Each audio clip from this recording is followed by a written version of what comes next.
అందరికీ నమస్కారం. నా పేరు మాధురి. ఈరోజు మనతో పాటు ఉన్నారు ప్రముఖ జ్యోతిష్య వాస్తు పండితులు బ్రహ్మశ్రీ డాక్టర్ నాయకంటి మల్లికార్జున శర్మ గురువు గారు మనతో పాటు ఉన్నారు. నమస్కారం గురువు గారు. నమస్కారం అమ్మా. మరి ఫిబ్రవరి నెలలో కన్యా రాశి వారికి ఎలా ఉండబోతుంది అంటారు? తప్పకుండా అమ్మా. ఓం శ్రీ గురుభ్యో నమః. కన్యా రాశి వాళ్ళకి ఫిబ్రవరి మాసంలో ఏ విధంగా ఉందో ముందుగా చెప్పుకునే ముందు ఆ ఫిబ్రవరి మాసంలో గ్రహ సంచార వీక్షణం అనేది ఎక్కడుంది, గ్రహాలు అనేవి ఏ రాశుల్లో ఉన్నాయి, ఏ పొజిషన్లో ఉన్నాయో ఒక్కసారి మనం పరిశీలన చేద్దాం. వృషభంలో గురువు, మిథున కర్కాటక రాశుల్లో కుజుడు, కన్యలో కేతు యొక్క సంచారం, రవి బుధులు మకర కుంభరాశుల్లో సంచారం చేయటం, శని కుంభరాశిలో సంచారం చేయటం, మీనంలో రాహు శుక్రుల యొక్క సంచారం అనేది జరిగింది. ఏ విధంగా ఉండబోతుంది కన్యారాశి వాళ్ళకి అనేది మనం చూసుకునేటట్లయితే, కన్యారాశి వాళ్ళకి భాగ్యస్థానంలో గురువు యొక్క సంచారం. భాగ్యము అనంటే ఏంటంటే అదృష్టాన్ని వరించేది అని అర్థం. గురువు 9వ స్థానంలో ఉండటం వల్ల ఆర్థికపరమైన నిర్ణయాలు కానీ, ఆర్థిక పరంగా తీసుకునే ప్రణాళికలు కానీ, కుటుంబ పరంగా ఖర్చు పెట్టే ఖర్చులు కానీ, ఇలాంటివన్నీ కూడా కొంత అనుకూలంగా ఉండి పొదుపు పాటించే అవకాశాలు ఎక్కువగా ఉంటాయి. అంటే ఉద్యోగంలో ప్రమోషన్లు రావటం, స్థానచలనం జరగటం, వృత్తి ఉద్యోగ వ్యాపార రంగాల్లో విశేషమైన కృషి చేసే అవకాశాలు ఎక్కువ ఉంటుంది. అంటే కష్టానికి తగ్గ ఫలితం అనేది వచ్చే అవకాశం ఉంటుంది. అంటే ఉద్యోగంలో కూడా గుర్తింపు, అంటే మీరు ఏదైతే ఉద్యోగం చేస్తున్నారో దానిలో ఒక రికగ్నైజ్డ్ వచ్చే అవకాశాలు ఎక్కువగా ఉంటాయి. అలానే నూతన వ్యాపారాలు ప్రారంభం చేస్తారు. ఆ వ్యాపారంలో కూడా లాభాల పరంగా ఉంటుంది. లాభాలే కాకుండా ముఖ్యంగా భాగస్వామ్య వ్యాపారం చేసే వ్యక్తులందరికీ కూడా ఈ ఫిబ్రవరి మాసంలో రకరకాల వ్యక్తులు వచ్చి పరిచయాలు పెరిగి, ఆ పరిచయంలో కూడా మేము కూడా కొంత క్యాపిటల్ అమౌంట్ పెడతాము మీ కంపెనీలో అని చెప్పే వ్యక్తులు ఎక్కువ మంది వచ్చే అవకాశాలు ఎక్కువ ఉంటాయి. ఉద్యోగం లేని నిరుద్యోగులు అంటాం మనం. ఉద్యోగం లేని వాళ్ళ నిరుద్యోగులు అంటారు. ఆ నిరుద్యోగులకు కూడా మంచి ఉద్యోగ అవకాశాలు వచ్చే అవకాశాలు ఎక్కువ ఉంటాయి. కాబట్టి ఈ భాగ్యస్థానంలో గురువు వల్ల లాభాల బాట బాగా పెరిగే అవకాశాలు ఎక్కువ ఉంటాయి. దానితో పాటు ఇన్ఫెర్టిలిటీ ఇష్యూస్ అంటారు, సంతానం లేకపోవటం, అంటే సంతానం సంపత్ప్రదం అంటారు. సహజంగా పాత రోజుల్లో ఎలా అడిగేవాళ్ళంటే మీకు పెళ్ళయిందా, సంతానం ఎంతమంది, పిల్లలు ఎంతమంది, అంటే అది చాలా ఇంపార్టెంట్ పాయింట్ గతంలో. ఇప్పుడు రకరకాలుగా డబ్బు ఎంత ఉంది, ఆస్తిపాస్తులు ఎంత ఉన్నాయి, అసెట్స్ ఎలా ఉంటాయి అడుగుతూ ఉంటారు. కానీ సంతానం అనేది చాలా ఇంపార్టెంట్. మన దగ్గర ఎంత డబ్బులున్నా కూడా దాన్ని అనుభవించే వ్యక్తి వేరే పర్సన్ ఉండాలి. ఆ పర్సన్ ఉంటేనే మనం డబ్బులు సంపాదించడానికి వాల్యూ, లేకపోతే ఆ డబ్బు తీసుకెళ్ళి బయటపోయేయటమే. అందువల్ల ఇక్కడ భాగ్యస్థానంలో గురువు యొక్క సంచారం వల్ల సంతానం కలిగే అవకాశాలు ఎక్కువ ఉంటాయి. అంటే స్త్రీకి మాతృత్వం అనేది గొప్ప వరం. ప్రపంచంలో ఉన్న గొప్ప వరము ఏమిటి అంటే, మానవుడికి ఉన్న వరం ఏంటంటే సంతానం. ఎందుకంటే ఆ సంతానం కలిగితేనే వీళ్ళకి సౌభాగ్యం కలుగుతుంది. స్త్రీలకి సంతానం సంపత్ప్రదం అంటారు. అంటే ఈ తండ్రికి కానీ తల్లికి కానీ కంప్లీట్ మ్యాన్గా అయ్యేది 100% సంతానమే. ఆ సంతానాన్ని చూసే వాళ్ళు మురిసిపోతుంటారని అర్థం. అందువల్ల సంతానం కలిగే అవకాశాలు ఎక్కువ ఉన్నాయి. ఇన్ఫెర్టిలిటీ ఇష్యూస్ ఉన్న వాళ్ళకి, సంతానం లేని వాళ్ళకి సంతానం కలిగే అవకాశాలు బాగా ఎక్కువ ఉన్నాయి. దాని యొక్క ప్రయత్నాలు కానీ, మెడికల్ పరంగా కానీ, ఆధ్యాత్మిక పరంగా కానీ, అంటే డివోషనల్ పరంగా కానీ చేయటం వల్ల కూడా వీళ్ళకి సంతానం కలుగుతుంది. సంతానం కలగాలని మనం ఆశించాలి. తర్వాత వీళ్ళకి మనం చూసుకునేటట్లయితే మిగతా గ్రహాల యొక్క కలయికను మనం చూసుకుంటే 6వ స్థానంలో శని యొక్క ప్రభావం. 6వ స్థానం రవి బుధులు కూడా ఉంటారు. అంటే ఫిబ్రవరి 15 తర్వాత 6వ స్థానంలో రవి బుధులు మంచివాళ్ళు, శని మంచివాళ్ళే.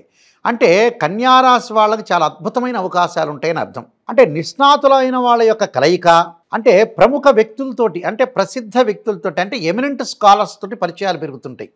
అది వ్యాపార పరంగా పెరగచ్చు, వృత్తిపరంగా పెరగచ్చు. అలానే ఆరోగ్యకరమైన వాతావరణం అంటారు చూసారా, అంటే హెల్తీ కాంపిటీషన్ని, ఆ హెల్తీ కాంపిటీషన్ కూడా జరిగే అవకాశం ఉంటుంది. ఒక వ్యాపారస్తుడు ఎదురు ఇంకో వ్యాపారం ఉంటాడు, అయినా పర్వాలేదులే నాకు రావాలి ఆయనకి రావాలని హెల్తీ కాంపిటీషన్ అంటారు. ఒక అబ్బాయి చదువుతూ ఉంటాడు, 100 మార్క్స్ వస్తాయి, ఇంకో అతనికి కూడా 100 మార్క్స్ వస్తాయి. అది ఇద్దరి మధ్యలో బాగుండటం, అంటే కాంబినేషన్, కంజంక్షన్ అంటారు. ఆ కంజంక్షన్ కూడా బాగుంటుంది, అంటే హెల్తీ కాంపిటీషన్ అని అర్థం. అలాంటి విద్యార్థుల మధ్య కూడా అనుకూలంగా ఉంటుంది. అలానే ఏదైతే భార్యాభర్తల మధ్యలో డిస్ప్యూట్స్ ఉన్నాయో ఇవన్నీ కూడా తగ్గిపోయే అవకాశం ఉంటుంది కన్యారాశి వాళ్ళకి. 7వ స్థానంలో శుక్రుడి యొక్క సంచారం వల్ల, అలానే ఇక్కడ ఏదైతే ద్వితీయాధిపతి 7వ స్థానంలో ఉండటం, అలానే కుటుంబ పరంగా కూడా అనుకూలంగా ఉంటుంది. కుటుంబ పరంగా కూడా ఎందుకు అనుకూలంగా ఉంటే ఫిబ్రవరి 15 తర్వాత కుజగ్రహము భాగ్యస్థానంలో కుజగ్రహము ఏకాదశ స్థానంలో ఉండటం వల్ల 11వ స్థానంలో ఉండటం వల్ల కూడా వీళ్ళకి గొడవలు తగాదులు తగ్గే అవకాశాలు ఎక్కువ ఉంటాయి. అంటే not only wife and husband, బంధువులతోటి, రిలేటివ్స్ తోటి, స్నేహితులతోటి కూడా తగ్గిపోయే అవకాశాలు ఎక్కువ ఉంటాయి. అంటే గొడవలు లేకుండా ప్రశాంతమైన వాతావరణం అనేది వీళ్ళకి వచ్చే అవకాశం ఉంటుంది ఫిబ్రవరి 15 తర్వాత. అందువల్ల difference of opinions wife and husband లేకుండా మ్యూచువల్ అండర్స్టాండింగ్ ఒకటి, బాండింగ్ ఉండే అవకాశాలు ఎక్కువ ఉంటాయి. అలాగనే వాళ్ళ జీవితాన్ని మెరుగుపరుచుకోవడానికి కూడా 6వ స్థానం రవి, బుధుడు, శని 3 గ్రహాలు ఉన్నాయి. ఈ 3 గ్రహాల వల్ల కూడా వీళ్ళకి ఎన్హాన్స్ చేసుకుంటారు. అంటే జీవితాన్ని ఎలా మెరుగుపరుచుకోవాలి అనేది ఆలోచన చేసి దాన్ని మెరుగుపరుచుకుంటారు కన్యారాశి వాళ్ళు. అందువల్ల రవి వల్ల ఆరోగ్యం మెరుగుపడుతుంది, రవి వల్ల ఉద్యోగం బాగుంటుంది, వృత్తి ఉద్యోగ రంగాల్లో విశేషమైన కృషి చేస్తారు. బుధుడు వల్ల 6వ స్థానంలో బుధుడు మంచివాడు. ఈ బుధుడు వల్ల వ్యాపార రంగాల్లో వాళ్ళు పేరు ప్రఖ్యాతలు పొందే అవకాశం ఉంటుంది. అలానే 6వ స్థానంలో శని కూడా వల్ల కూడా ధనాదాయం బాగా పెరుగుతుంది, ఆర్థిక స్థితిగతులు కూడా బాగా మెరుగుతాయి. అంటే ఫైనాన్షియల్ పొజిషన్ అనేది చాలా డెవలప్మెంట్ అయ్యే అవకాశాలు ఎక్కువ ఉంటాయి. అంటే ఇంక్రీజ్ అయ్యే అవకాశాలు ఎక్కువ ఉంటాయి ఫైనాన్షియల్ పొజిషన్స్. అందువల్ల ఒక మ్యారిటల్ స్టేటస్సే బాగుంటుంది, ఫ్యామిలీ పరంగా బాగుంటుంది. అంటే ఇవన్నీ కూడా వాళ్ళకి ఒక పాజిటివ్, అంటే రియలిస్టిక్గా మాట్లాడటం అంటారు. అంటే వీళ్ళు మంచిగా మాట్లాడతారు, మంచిగా మాట్లాడి నిజాన్ని మాట్లాడి, అంటే మనం యూనివర్సల్ ట్రూత్ అంటాం కదా, అలానే వీళ్ళు నిజాన్ని మాట్లాడతారు. ఆ నిజాలను మాట్లాడి వేరే వాళ్ళ యొక్క మెప్పును పొందే అవకాశాలు ఎక్కువ ఉంటాయి. అంటే ఎదుటి వాళ్ళ యొక్క బిలీవ్, అంటే వీళ్ళని మెప్పును పొందటమే కాకుండా ఎవరిని కూడా వాళ్ళతో మాట్లాడేటప్పుడు కానీ, విధానాల్లో కానీ, ఆలోచన సరళిలో కానీ ఒక ప్లానింగ్గా వెళ్ళి డెవలప్మెంట్ అయ్యే అవకాశాలు ఎక్కువ ఉంటాయి.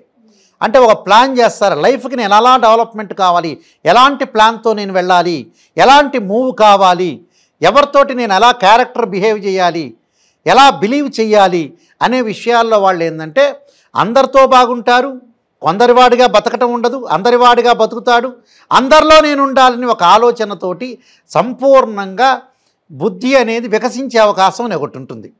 కాబట్టి ఇక్కడ గ్రహాల యొక్క కలయిక వల్ల 3 గ్రహాలు 6వ స్థానంలో ఉండటం చాలా మంచిది. నిజం చెప్పాలంటే గోచారరీత్యా ఎక్కడైనా సరే 6వ స్థానం రవి మంచివాడే, బుధుడు మంచివాడే, శని మంచివాడే. అందువల్ల ఇవన్నీ కూడా అనుకూలంగా ఉన్నాయి. వీళ్ళకి అనుకూలంగా ఉండటం వల్ల పాజిటివ్ రిజల్ట్స్ వచ్చే అవకాశాలు ఎక్కువ ఉంటాయి. అలానే విదేశాలకు వెళ్ళే అవకాశాలు కూడా బాగా ఎక్కువ ఉంటాయి. వైఫ్ అండ్ హస్బెండ్ రిలేషన్ కూడా బాండింగ్ బాగా కలిసి వచ్చే అవకాశాలు ఎక్కువ ఉంటాయి. అంటే టోటల్గా ఎవ్రీథింగ్ విల్ బి ఓకే అని చెప్పుకోవచ్చు.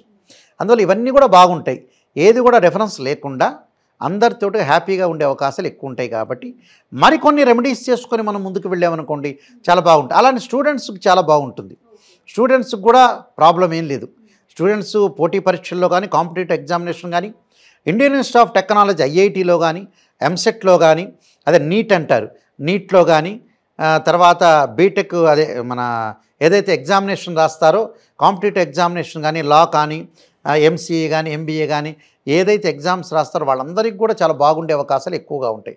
కాబట్టి టోటల్గా ఎవ్రీథింగ్ విల్ బీ ఓకే అని చెప్పుకోవచ్చు, ప్రాబ్లం ఏం లేదు. మరికొన్ని రెమెడీస్ చేసి మనం ముందుకెళ్తే బెటర్ లైఫ్ వచ్చే అవకాశాలు ఎక్కువ ఉంటాయి. ఆ రెమెడీస్ ఏంటంటారు? తప్పకుండా దానిలో ముఖ్యంగా వీళ్ళు చేయాల్సింది ఏమిటి అని అంటే విష్ణు సహస్రనామ పారాయణం చేయటం ఒకటి, ఓం నమః శివాయ పంచాక్షరి చేయటం చాలా మంచిది.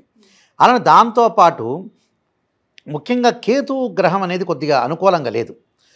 అంటే జీవితంలో వీళ్ళకి విఘ్నాలు జరగకుండా ఏదైతే మనం టైం ఆలోచన చేస్తాం ఇన్ టైంలో మనం చేయటానికి గణపతి యొక్క ఆరాధన చేయాలి. అంటే వక్రతుండ మహాకాయ కోటి సూర్య సమప్రభ నిర్విఘ్నం కురుమే దేవ సర్వకార్యేషు సర్వదా అంటారు.